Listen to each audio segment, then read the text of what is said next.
Well, what we're going to talk about tonight is to bring you closer to those goals. We want to share insight. We want to share knowledge. We want to share inspiration that's going to help you make your best next step. And I feel that by ourselves, we can go fast, but together we can go so much further. So what this is all about is about getting collective minds, like-minded individuals who are on the same path of wealth building and wealth creation, and be able to share those stories, get to see what moves they're making in the world, and see how together we can push the needle forward. So tonight, guys, I am so privileged and so grateful to have, a young man, a gentleman. Like I said, he's from the Bahamas. His name is Mr. Enan Okoth, and I'm going to talk to him about that name because it's one of the most interesting names I've ever seen. And he's the visionary founder, of the groundbreaking app called Prospuh that's literally bridging the Caribbean to Wall Street. This is an app that's going to allow people to be able to invest in the U.S. stock market where most people didn't have that opportunity before. And I believe that in business, right, as entrepreneurs, the people who are able to solve the biggest problems are able to see the biggest profits and make the biggest impact. So today, I want you guys to drop some sevens in the chat. I want you to, if you're in your house, I want you to literally, in Zoom land, stand to your feet and let's welcome to the line, Mr. Enan Okoth. Enan, are you on the line, sir? Good night, everybody. Thank you once again for having me. Awesome. Let me go ahead and make sure I spotlight you so the people can see you, we can hear you. Boom. If you guys can see us both clearly, drop some ones in the chat. I got to make sure that the technology is working before we have this conversation and no one can. All right. I see the ones coming through in the chat. Can you guys see us both on the screen? I want to make sure we're both spotlighted. Yes, no, maybe so. Yes? Okay, perfect. Thank you, Jessica, for making sure that we look good, we sound good, and we can get this thing kicked off. So, Enan, right? Appreciate you for hopping on the call this afternoon, this evening. Yeah. Time out of your life. And when we hopped on early, right, to do a quick sound check, you said you just finished actually working in your business. So I appreciate you for taking time and doing this. It means a lot. But before we dive into the app, before we dive into your background, where does that name come from, man? I need to know. Enan Okoth. Right, and guys, you'll see it on the screen once we put the recording up. It's an interesting name. What's your background, if you don't mind sharing with us? So my first name, my first name is kind of interesting. My niece actually would refer to my dad. My dad's name is Ian. So instead of naming me Ian Jr., she used to call my dad Enan instead of Ian. So over time, I don't know why my parents thought it to be that, but they came up with a spelling, and then they was like, hey, all right, we're gonna go down the path of going with this Enan. My first name is Enan. My name actually has no vowels in it. My whole entire name has no vowels in it. My last name is Fernando, but then we recently started changing our last name to Okoth, me, my brothers, and my father. We wanted to create and start a new family line. So that was the reason of that process. So we wanted to also have another name that nobody else in the world had. So when you come from the islands, if somebody says, oh, you're Smith, are you Smith from Andros or Eleuthero? Or, now when 50 years from now, if somebody says Okoth, it could only be, our kids or us. So, the reality behind it was creating that new family line there. But the first name, man, I don't know. My dad just, my parents, my mom, my dad, I don't know why they went down that path, honestly.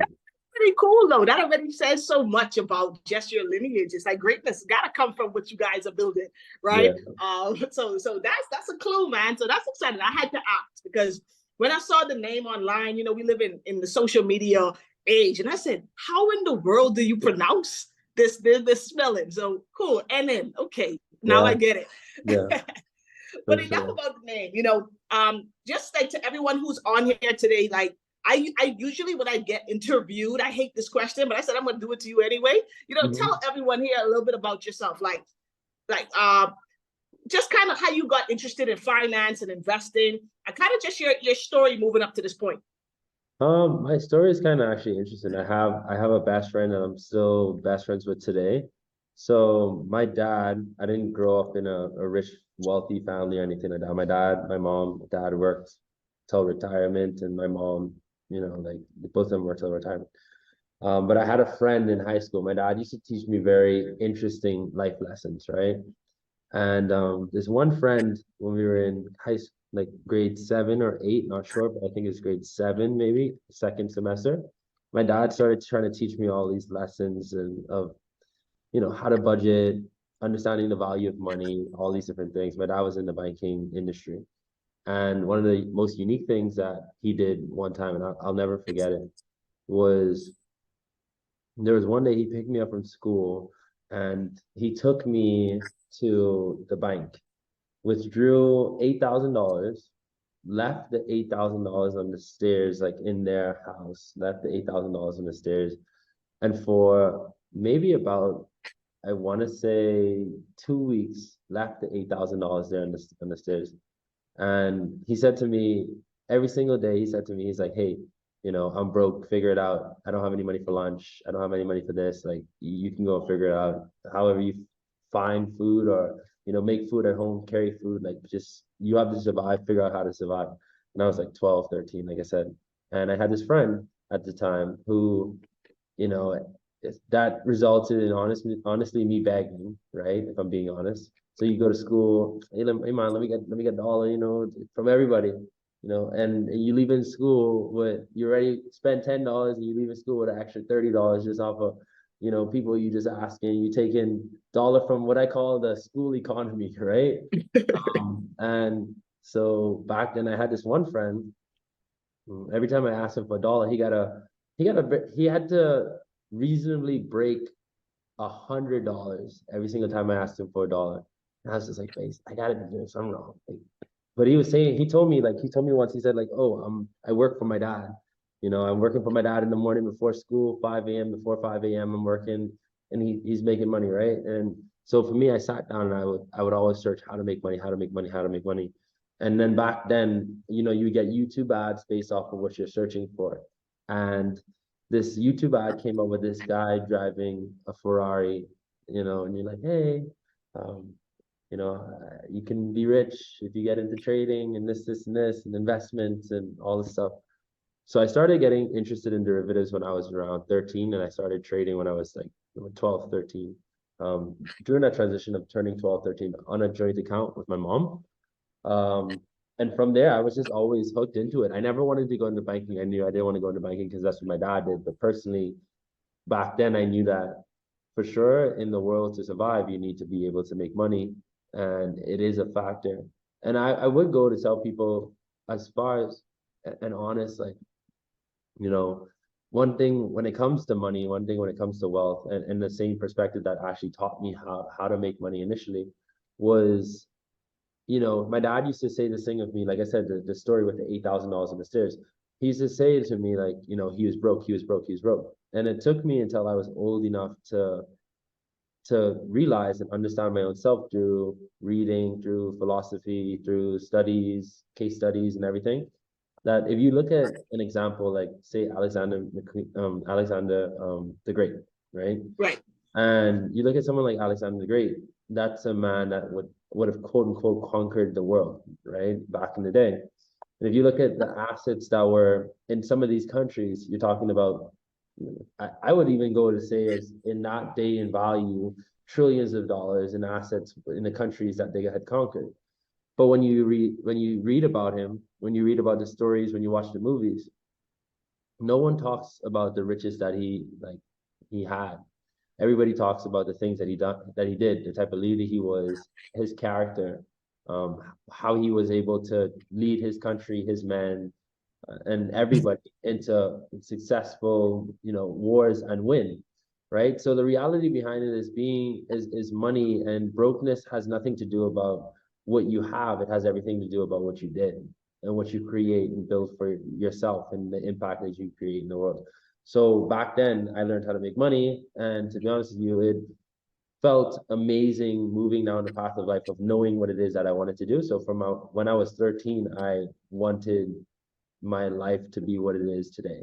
So when I was 13, I wanted my own firm, and I said that one day I would start my own firm and I would get involved in financial services, and I would learn how to be who I am, I guess, today. So that was so. That's awesome, man. Yeah. Like, wow. So you really, identified you wanted to go down this path of investing and like you say, trading from 12, 13. That's pretty amazing, especially a lot of people are just now finding about trading and the importance of investing like now, right? Yeah. Even though investing has been one of the pillars of wealth for forever, but the information was just not available to the masses up until recently, where people realizing I got to start putting my money to work, Yeah. right? So what is it that kind of led you to say, hey, I want to create an app? I know you want, like you mentioned, you wanted to start your own firm. Was that an evolution? Was the app an evolution from the firm? Kind of share with me what was that light bulb moment that said, hey, I'm going to create an app that's going to allow people to start investing?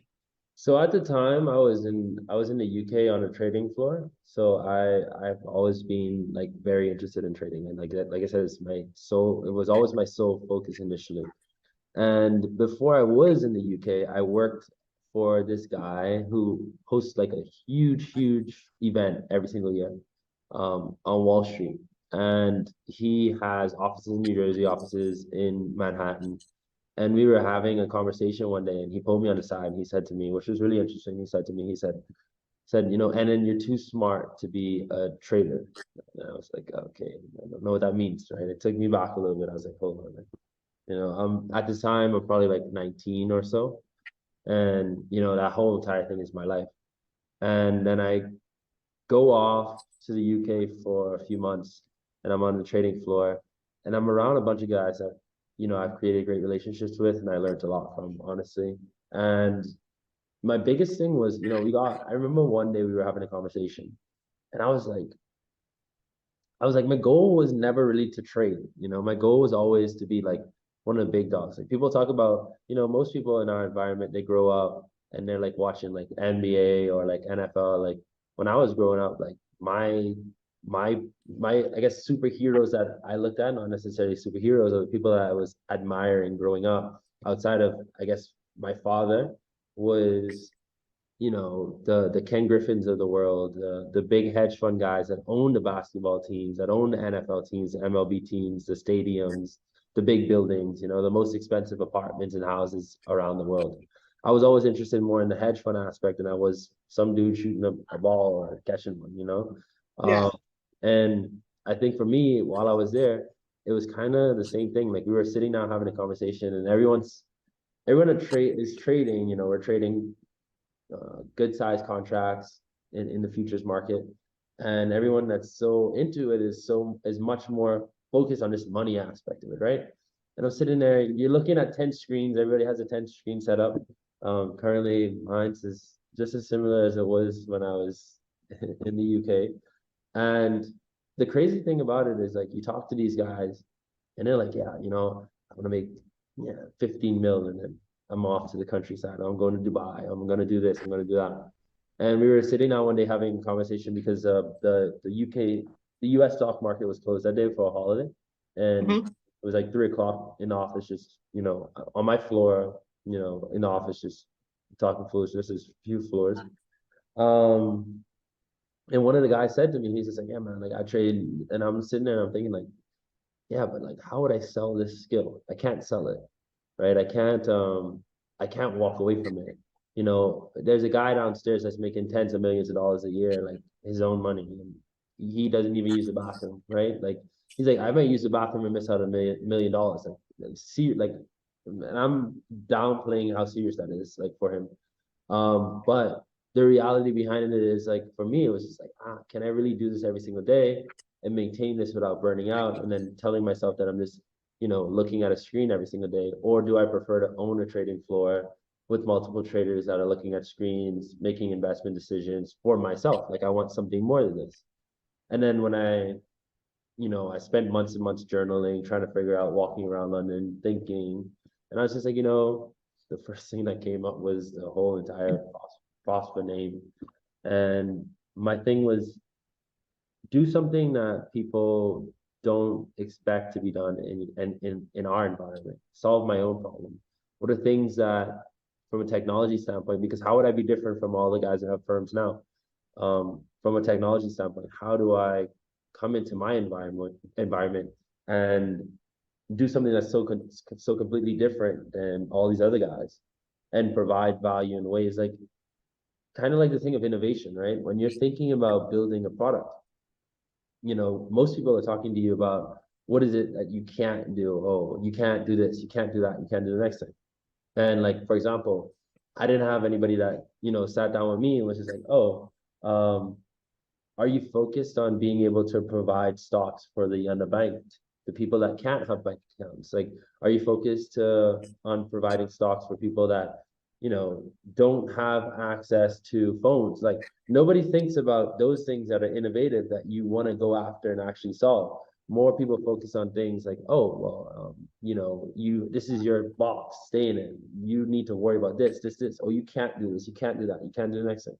So for me, I thought about the app because I was kind of like, we need people, young people in each environment, in all jurisdictions, throughout the whole entire Caribbean, throughout the whole entire world, to understand that, you are the new generation, you set the standard, but you create products that you want your kids, your friends' kids, the person you meet on the streets, children, to be able to appreciate and use and actually build their own wealth, or have the parents preserve wealth for their children. But at the same time too, you want to be able to challenge the current things, the banking system that provides 0% interest rates in the Bahamas and kills behemoths on inflation, right? Like, you want to be able to challenge these things that are so big in our environments that they don't think that they need to do better, right? So you're being able to shortcut everything. You're showing people, hey, we're willing to actually go and listen to the people and try to impact the lives that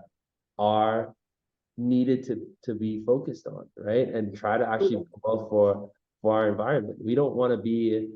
Why would I kind of say this all the time? And it's like an interview that I went on, and I don't know if I can curse or not, or whatever. But Go ahead, do your thing, be you, bro. But I said this on an interview on TV. I said, based off of the life that I've created for myself, why be in an environment where I'm essentially um a gold bar in a pot of shit? Nobody, I mean, the reality behind it is nobody's essentially going to even care to say, okay, that's a gold bar, that's valuable. Anybody's just going to walk past it, smell it, and see it, and be like, that's just a bunch of shit. So it's up to young people in our environment, it's up to the new generation in our environments to say, hey, okay, well, we need to make everybody, more financially literate. We need people to understand what's going on. We need people to build skills. We need people to get out of this mindset and actually have a growth mindset, like for specific things. Like, we need to grow and also have a for the future mindset rather than just for tomorrow mindset. So my thing is too, I want to live a good life. I sit around and I tell people all the time, like, I sit around and I got a chance to do that. I got a chance to live a life that, most people don't ever get to live. And I am super appreciative of it. And one of the biggest things for me with that was just like, I want to go back home and be able to do the same thing, but I need to feel like our environment is that, and you're not judged because you're living good, or you're not judged because you're doing specific things that people may not be able to resonate to. So I kind of want to be able to build our environment and our wealth up in a way, and the mindsets in a way where people understand, hey, look, we can all be gold in this pot. We don't have to have shit involved with it.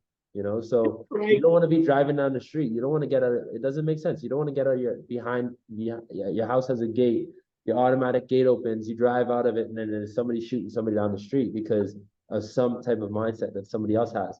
I tell people all the time, I'm like, look, in the Bahamas, you can't find me a newspaper. I mean, like, you can't find me a newspaper in the last year, 2 years, 3 years, where there's a white man that just shot another white man in the street. Like, it doesn't exist, like it does not happen. It's not a thing in the environment. So those people are still thriving and still building their lives, but we are killing each other somehow, some way, and the economics of it doesn't even make sense. But you want to be able to build products that kind of provide everybody the access and easeability to be able to build and preserve wealth. That's huge, and I agree 100%. And that's something that, like, we kind of talked about in our first introduction when we first, like, connected. I was like, it's up to us, I call us the future, right? We're the future of the world. We're the future of our country. We're the future of the Caribbean. And it takes, visionaries like yourself to be able to really, what I call shift the culture, which starts with shifting the mentality, right? Shifting the mindset of the people and just making people aware of what they can have. See, a lot of times people are so stuck in a box that they don't realize the possibilities. They don't realize that there's high level, high value skill sets they can acquire themselves sitting right there in the island, right? Once they've got Wi-Fi that can give them the life that they're watching on YouTube and TikTok all day. Yeah. So I think it's up to people like us to educate, right? And provide resources and tools for people, one, just to show them that it's possible. And then two, to give them the tangible action steps to say, hey, you can do this and we're going to make this accessible to you, which brings me to the app, right? Mm-hmm. Prospuh. I want to hear a little bit about why you came up with the name, right? I can kind of guess, right? Because it's like perfect for an investment app, Prospuh. And then just kind of share with everybody, what is the app, what's the functionality, and what makes it so different, like you said, from everything else that's out there and available in the Caribbean, and kind of compare it to something that might exist in the US that's comparable. Okay, so Prospuh is essentially just an investment app that allows people in the Caribbean to be able to purchase US stocks and all US stocks and ETFs. You have access to fractional shares. So if you don't have $100 to purchase a full Google share, you can purchase $10 worth of Google and get 0.1 of a share. We have real-time market data. You have market insights as well and news that's available as well. Automatic dividends are distributed, ETFs are, and any stock splits or reverse stock splits are all automated and everything like that. You have access to, depositing and withdrawing off your phone. You can always have control of your portfolio. The minimum deposit is $20. You can be, once you're from the Caribbean, you can be anywhere in the world and be able to use the product. But the reality behind it, once again, is I think our strength right now is the education side. That's the big thing for us, right? Like kind of like one of the funny things that I tell people all the time, I'm like, when you start a business or you start multiple businesses, one of the things you realize is that if you don't own equity in a business, your job is basically somebody else's passive income. So when you don't think about it, but in a way, if you're not an investor in something, then you don't have any source of passive income. But if you're working, you're essentially passive income for somebody else that is an investor in that business or has shares of that actual company. But the reality behind the name was kind of interesting. I always tell people, I say, you don't start a company unless you have the name of that business, unless you copyright, trademark, all that stuff. And the main thing is having the domain above anything else. I sat down and I was in, like I said, I was in the UK. I was probably sleeping about 3 hours a night, which I do now. Honestly, nothing's changed, just different time zone, I guess. And it might be 1 a.m. in the morning. I'm sitting down like searching it. It's like I couldn't even tell you which other names that may have came to mind, honestly, during that time. And I sat down for days, and it was just like, something has to, something has to work, something has to work, something has to work. But my whole entire thing was like, what would be cool in conversation? Like, what could people talk about? And what could people, when they see the brand, because a brand is essentially just something that it's a thing that is used, or a name or an image. And when you see it, it just is you're supposed to feel an emotion off it. So if you see McDonald's or Wendy's, you feel like, oh, food and this and the next. Yeah. So you're supposed to be able to easily identify something based off of the emotion that it gives to you, or kind of makes you feel, right? So my whole entire thing is, when I started thinking about that, I'm like, okay, well, this gives a name of like wealth. I'm building wealth. I'm prospering. Like, like it's almost like, for example, not that I'm going to do it, so I'm just going to say it anyway. If I was to start a beer company in the Bahamas, I would name it BEHAS, which would just be Bears. Like, we getting Bears later. Like, you could always use something like that, right? Like, so for me, it was just Prosper. Like, hey, like, you want to prosper, you could use that. Hey, you using Prosper? you know, and if we get down the route where we're doing full on banking, right? It'd be You like, prospering? yeah, you Prospuh, and like, you using my use Prospuh. Yeah, man, they use Prospuh. You know, like you could always you want to use something that's gonna be easy to say in every environment. I can hear that in Jamaica, I can hear that in St. Lucia, I can hear that in Turks, I can hear that in Trinidad. So you Facts. wanted to kind of create something that, you know, Guyana, all these Barbados, everybody could say and use, even down in St. Bart's and in Guadeloupe and all in the French places as well. You wanted something that when people say it, people like I could identify that. So the Immediately. same one night walking around journaling, got back, searched up the domain, saw it was free, and I was just like, this is it. Like nothing more Like, complicated. Just prosper.com. yeah, prosper.com. I was like, it says when it said it was available, $8. I said, hey, I'm not gonna question it. I'm gonna get it right now. I'm gonna be on my Pull the own. trigger. Yeah, so That's what's up, y'all. If you on here, you make sure by the time we end this call tonight, everyone needs to have Prosper on their phone, okay? And it's available, I'm sure, for both Android and iPhone, right? Yeah, it's available for both Android and iOS. Yeah. Awesome. So I got some questions that I got for you, like being a Bahamian, and these are some real questions now because I'm from the Bahamas now. I'm not gonna lie to you guys. I've been away from home for a long time. Like I've been living in the US for a long time. But still I'm born, grown, my family's still there. I go all the time. And one thing I noticed is that in the Bahamas, it appears that we still live like back in the day.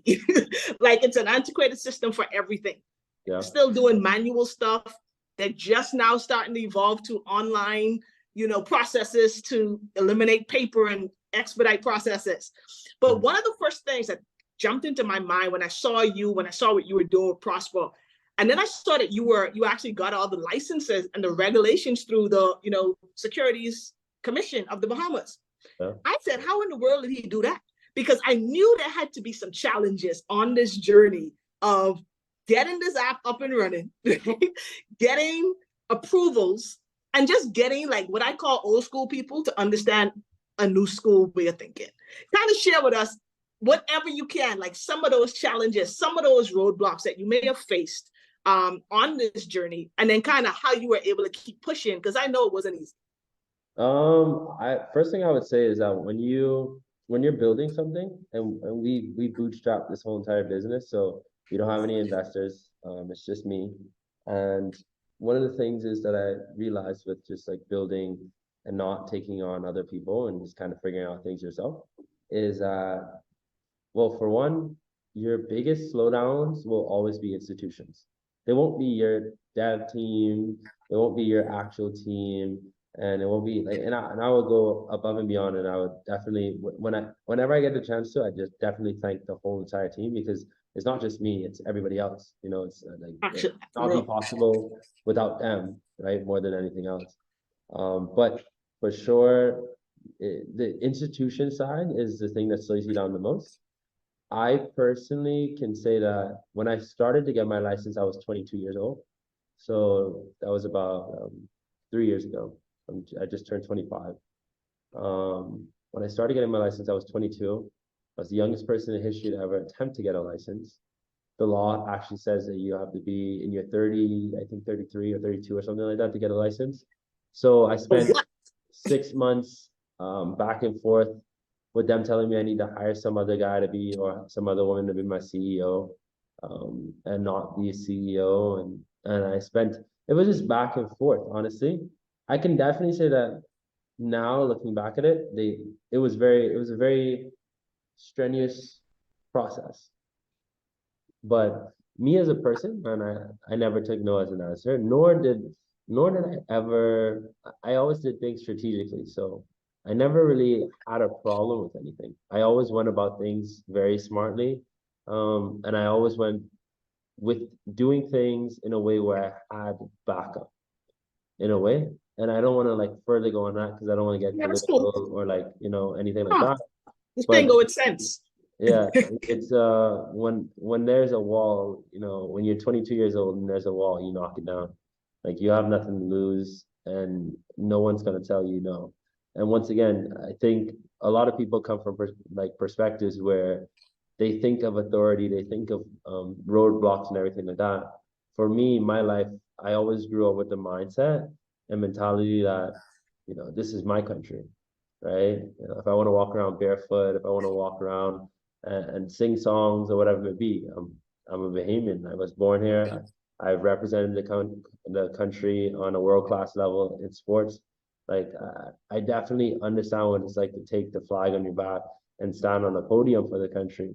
And so for me, straight across the board, it's like, okay, if I'm athlete, I gave back when I did a lot of stuff early on in my career. So for me, it's kind of like nobody could really tell me no in this environment. This is my environment, and also too, I'm entitled to talking to everybody that can tell me no or wants to tell me no. Right. And if you feel like as a Bahamian or from anywhere else, there's somebody telling you no, go talk to your prime minister, go talk to your minister of whatever ministry that's holding you back, because guess what? That person works for you. And when you realize these things and you take that mentality into everything, like, hey, look, y'all can't tell me no. I have everything here. So the process of it was very strenuous, but like I've grown and picked up on from somebody else saying it to me all the time. We don't know how to fail, so. Facts. And that's a mentality. That's a mentality. How you do anything is how you do everything. So if you have a winning mentality and a relentless mentality, you're going to apply that to business. You're going to apply that to this as well. So that, y'all, if you're listening, that's a bar. You got to be relentless, and you can't take no for an answer. No matter how big the wall may seem, you can knock it down. And I had a chance. When I was 19, I actually had a very interesting story with college, because I dropped out of college. I don't actually have a college degree, which is interesting. But I dropped out of college actually twice. So I went to college, 2 different schools. The second time I was in school, I was making a lot of money, and I actually came home every single week. So I came home for a day during the week, every single week. I was trading, and I was also, lucky to be doing well in that forefront. And, I used to come home on Thursdays. Some days I would let my dad know, some days I wouldn't let my dad know, but I would come home and we would go to lunch, right? So I come home first flight in the morning, go back at 2-3 o'clock flight, Bahamas Air. I can't remember what time. And we would go to lunch. And every single Thursday at the time, Perry was had just not became prime minister. Right. Him and all these guys would sit inside the same place that I was eating in. And hey, you could just hear what they're talking about, the contracts, what's in the news, what's going on, this is it. And I had a chance to sit down with Perry. Like I said, I was 19 or 18, maybe 18, 19. And, I had lunch with Perry one day, and we sat down, we talked and everything like that. And he said to me, look, at your age, I would do everything, because if you fail, so what? You could just start something else tomorrow. No one cares. You got all the time in the world, right? So for me, that was my whole entire thing. Up until Prospuh, I'd started about 17 companies, right? I learned everything you could learn. I've been in every single field you could think about being in. I could tell you about the medical field. I could tell you, and a lot of things too, I learned through private equity and hedge funds, working in that industry. But I can tell you everything to do with marketing, sales, everything to do with automation, AI, straight across the board. I made sure that I fell in love with learning at a high level, and I spent tens of thousands of dollars on conferences, networking when I was 19, 20. So it kind of propelled me to the point where it's just oh, by the time I'm here, I know the politicians, I know the big guys in finance here, I know the guys in the States, I know guys in YPO, EY. I was already EO. I was already in these circles by 20. Right. So I had a different mindset, and then I moved from there. That's awesome, man. That's awesome. There's so many key takeaways that I heard, which is, one, don't be afraid to just try, right? Because you got to fail 1,000 times. One of the things that a lot of people miss is that they think that the opposite of success is failure. They think if you don't succeed, you fail. No, you got to fail to succeed, and you got to fail a lot. So the quicker you embrace failure and realize that's a part of your journey, you're setting yourself up for the slam dunk or for the win. And then you also Or said, go ahead. or the quicker you find people that are going to shorten your learning curve and get you away from failures, it also helps. It's the cheat code, which Yeah. is getting yourself in the right rooms, right? Getting in the right environments around people who are 10 years ahead of you in progress that can help you from making some of those mistakes. I Yeah. always say that we all know that we learn from mistakes, but they don't have to be your own, right? They Yeah. could be someone else's mistakes. And then another thing you said that I'm big on is you got to invest in yourself. You got to be willing to invest in your skill set, into your mindset, into learning. And you got to be a student of the game all the time, Yeah. because Every day. the person who knows the most, they really know, who think they know the most, really know the least, right? Yeah. So that's a big deal. Guys, I hope you're getting this. If you're getting value from this so far, drop some sevens in the chat, because we're about to wrap up here in a minute, but I'm getting so much value from this tonight. And now I know you mentioned one of the biggest things that you're focused on right now is education. Yeah. So the app is a tool, but the education is the angle that you're taking that's going to really set this thing separate from everything else. Mm-hmm. When you talk about education, how does Prospuh as a company or as an app, what's your strategy there to actually educate? Are you educating your users? Are you just educating the public? Are you talk to me about, the education side of it? So our education is free. We're actually getting ready to launch 2 more new courses. Our education is free. And what a lot of people don't understand about business today, right? And I see with other firms as well, is the reality behind it is okay, there's 2 things that I can have as a business owner realistically, because you are focused on being able to survive and be profitable as a business. But there's 2 things that you can focus on. And I tell people, number 1, my success is not based off of numbers, not based off of how many users, not based off of anything.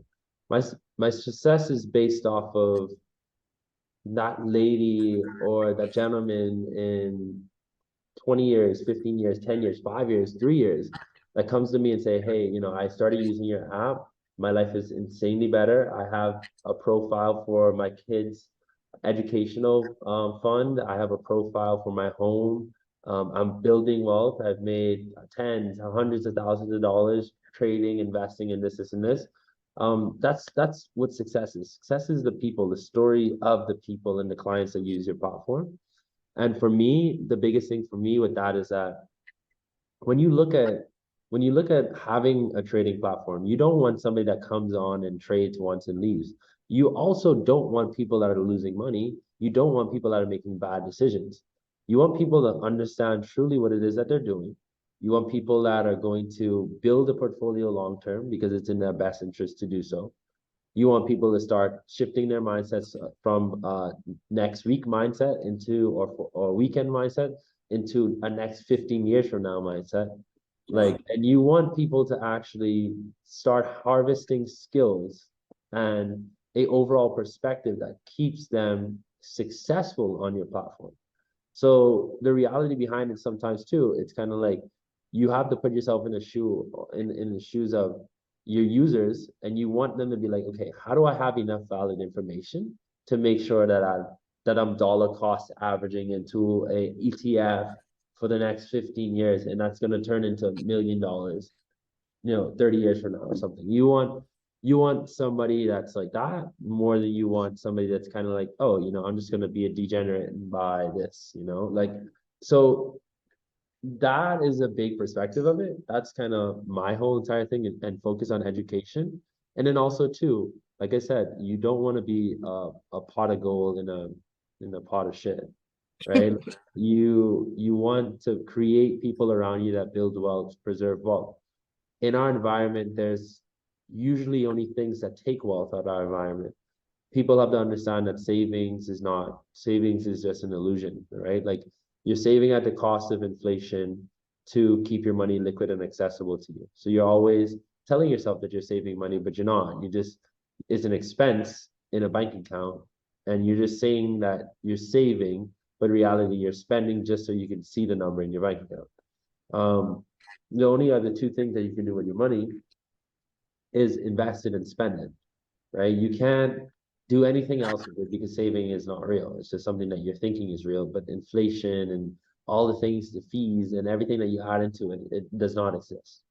Right. So if you're investing it hopefully long term into ETFs or high dividend paying stocks or something and creating a dividend portfolio. And then if you're spending it, you're hopefully spending it on things that will kind of be able to, have value for you, not be expensive.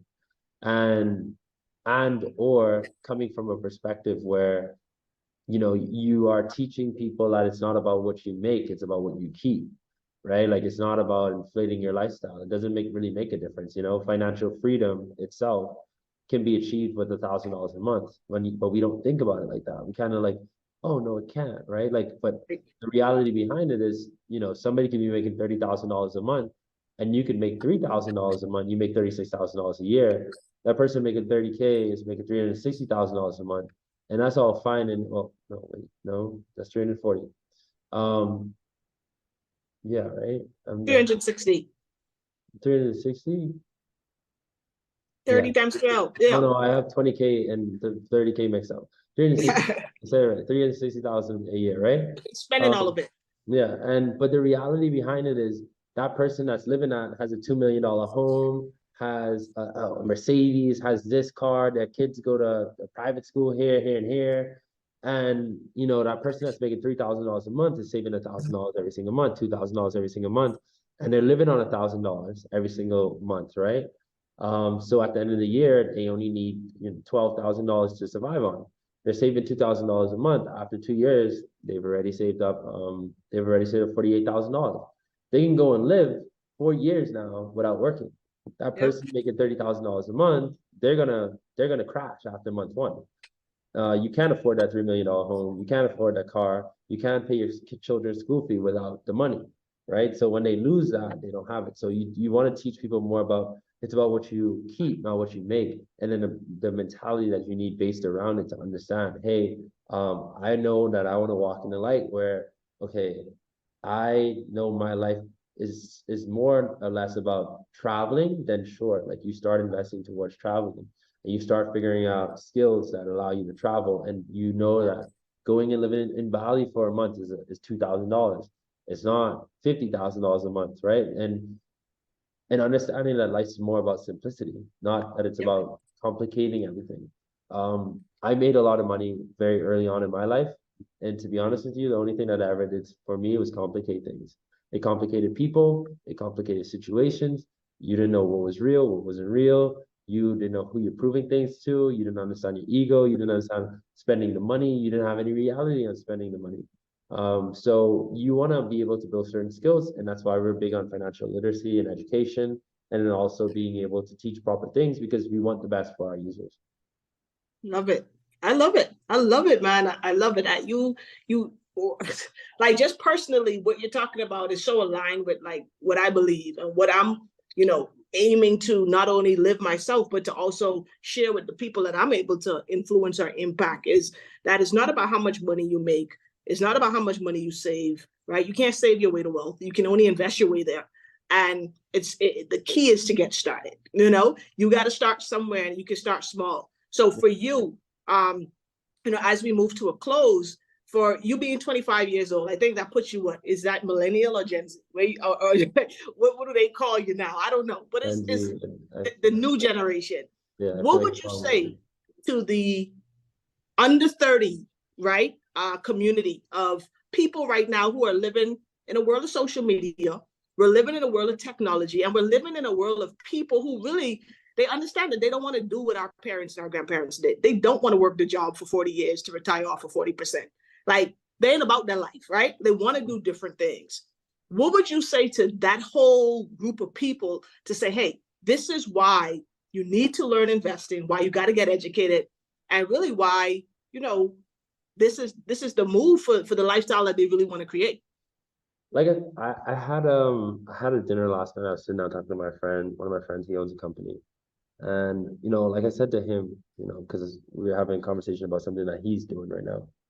And I said to him, I said, well, most people don't realize when they get a job is that somebody that hires you doesn't care. And they don't care off of this presence, right?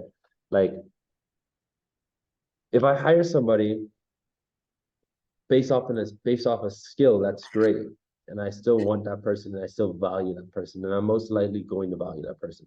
I'm not talking about me personally because I don't really think our team will grow outside of what our team is. It's like a family now, right? Now, but just in general, if I'm a leader of an organization, I hire somebody. I'm hiring for a skill.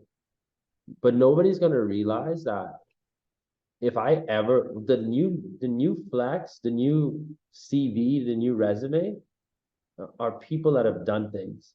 Because if somebody was to hire me right now to work at a bank, I probably would get a high position somewhere and nobody would really understand how this kid without a college degree has it.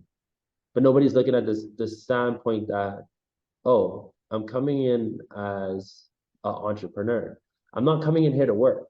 I'm coming in here to do entrepreneurship within an organization, to lead, to try to take new initiatives, to take risks, to take this company to a vision that I see or that the leader has seen fit. And that person trusts me so much more to lead than the person that's like, oh, you have a college degree, you did this, you did that, you did the next, you did what you're supposed to do. But this guy, he did what he wasn't supposed to do. He built something, but he knows how to lead. He knows how to take charge and take on responsibilities, take risks. That is in our generation, under 30, becoming more needed than anything else. Most people are scared to take risks, but the reality behind it is if you go out there and you do take risks, you're putting yourself at a huge advantage because, and like I say to people all the time, you spend money on things that you can always use, right? And skills, cameras, laptops, computers, those are always going to be those things that you can always use in any business that you start. Like, and if you know how to network and put yourself out there, you'll never fail because people will always, like, for example, me, if at some point I was just like, I want to try something else. I want to step down as CEO, let somebody else be CEO. The job offers that I would have would be insane, right? Like because just off the sheer fact of who I had to network with before, even if I wanted to go to one of those guys, I'm like, you're making this amount of money every single year working in this, and this project. You know who I am because you were a client to me, or I did this job for you. Let me come and work for you full time and make you more money. That person's more likely going to take me on and I can negotiate what it is that I want from that person. You know what? Don't pay me monthly. Pay me based off of every single deal I bring in for this, and I want this percentage. I'm not a partner, but I know I can structure things differently because I'm coming with that value. So we don't want to stay in jobs because we don't find that jobs are relevant anymore and our retention spans are so low and it doesn't even make sense to us anymore. It's just like you don't want to stay where you're not needed nor getting experience or whatever it may be or peace of mind. But at the same time too, most people don't want to take risks. So we have to find a fine line in between the two where you're taking a risk, but at the same time too, you're also understanding that, in 50 years, mostly everybody's going to be an entrepreneur, but you're going to be an entrepreneur based off of your skill set, right? You're going to wake up and say, okay, I like to work with this person and that person. And I want to go work for this person today so I can get this paid today. And this person likes me, we have a relationship. That's going to be everybody's lives, right? Because we're going slowly to the right of working online, working from home, doing this. And then over time, it'd be like you wake up in the morning, you just, okay, I want to work for Prospuh today. I want to work for RBC today. And you're getting paid based off of that. I think that's kind of like the direction of the future. So young people just have to align themselves in a way to understand that that's the perspective and that's kind of where we're growing. And if we can see that, then we can start following the trends of the world and finding out what's on the economic path of the future, then in most cases, young people will always be set. And also investing. It's better to start investing when you're younger. Same thing like how they talk about with insurance. It's better, it's no different. Insurance works well because of the same stuff. Insurance company use investment firms or broker dealers to invest money. So it's like it's no different. The only reason it works like that is because the investment is longer term, you're younger, the money compounding over time. Compounding is way better, right? So they allow you the smaller principal initially. And so the reality behind it is just being able to find a path where you really love to learn, like you're in love with learning every single day. And the second thing would just be understanding that the world is changing, but and you yourself have to change, and even if it's uncomfortable, but people have to understand that change isn't just turning the light switch on. Change is turning the light switch on and keeping it on. You can't say, you're this and you want to go to this, and then tomorrow you're like, okay, I can turn it off for the rest of the week and I can turn it back on Saturday. You know, a change is a complete difference in an environment, and it has to stay consistent. So if more young people keep that mindset where they know, hey, I'm going to work on this path, we'll find more people that are trying to build things, trying to create an impact, and actually walking down a path where most things that they touch, most things that they create are becoming of something. And if we're able to do that in our environment, and secondly, able to work together and do that, I think that's most important. We're not really good at working together. If we can work together on that together, I think that's something that will change our whole entire, our jurisdiction here in the Bahamas, but internationally, it would change the whole entire way of how the world works. Love it. Love it. Love it. And then, man, you just brought so much like value to the conversation today. Like, I'm so grateful that you took time out to do this, right? Because, guys, he didn't know me from a can of paint. But like he said, it's all about hearing similar visions and saying, how can we collaborate? There's no competition, there's collaboration. What's right? what's interesting is since I was 16 years old, most people can't find, or most people don't know what their purpose in life is. And I've always told people, like since I was 16, and I wrote it down and I have it still written down today. My purpose is making people's situations and things better than I initially met them. That's just my sole purpose. With any conversation, with any interaction, with anything, you can learn and take and just one small thing from every single thing. And if you never change your character, you never change who you are based on other people's reaction or hatred or perspective towards you, and you just treat everybody with that same one purpose, you make the world a better place, and you give out more positivity. So for me, it would never matter, and it doesn't matter. I will always be the person that wants, and if I can spread positivity and actually, once again, like just like you're in a room, everybody else that's watching this maybe in a room, like the reality behind it is the room that you're in is somebody else's invention. It's somebody else's brain, right? Like if you can always take things from out of your mind, and maybe people already know it and just reiterate it to them. But if you can take things out of your mind and kind of give people a better perspective, it kind of changes, the flow of the world itself. Although on a small scale, it still does that. So love it, man. I appreciate you, man. I'm grateful for this conversation. We got so much value from this. And, I'm just excited for what the future holds for you and what it holds for Prospuh as a company, as an organization, as an app. And I'm really excited to not only start using it myself, but to really be an ambassador to really share what the app is going to do to really bridge and take investing, like I always say, from Wall Street to our streets. And I'm just forever grateful for you for taking the risk and for putting in the dev work and putting in the time and building those relationships to bring it to fruition. And I'm just excited that you said yes, man. And if you're watching this on the webinar now, if you're watching this on YouTube, if you're seeing this reel on TikTok or Instagram, make sure you go and download Prospuh right now from the App Store, okay? Prospuh. And go to prospuh.com and start to dive into those online courses that Annan and his team have put together for every one of us to start to learn so that we can earn. So Annan, man, it's a pleasure. I appreciate you. Appreciate Jessica and your team for putting this together and making this happen.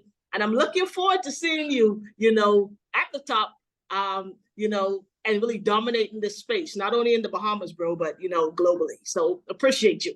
Thank you so much. And thank you for taking the time to have me, and everybody else that, sat through this whole entire thing. Thank you each for all taking the time to, hear my voice, hear what we have to talk about. I truly appreciate it. For sure. Have a good one. Take All care. right. All right.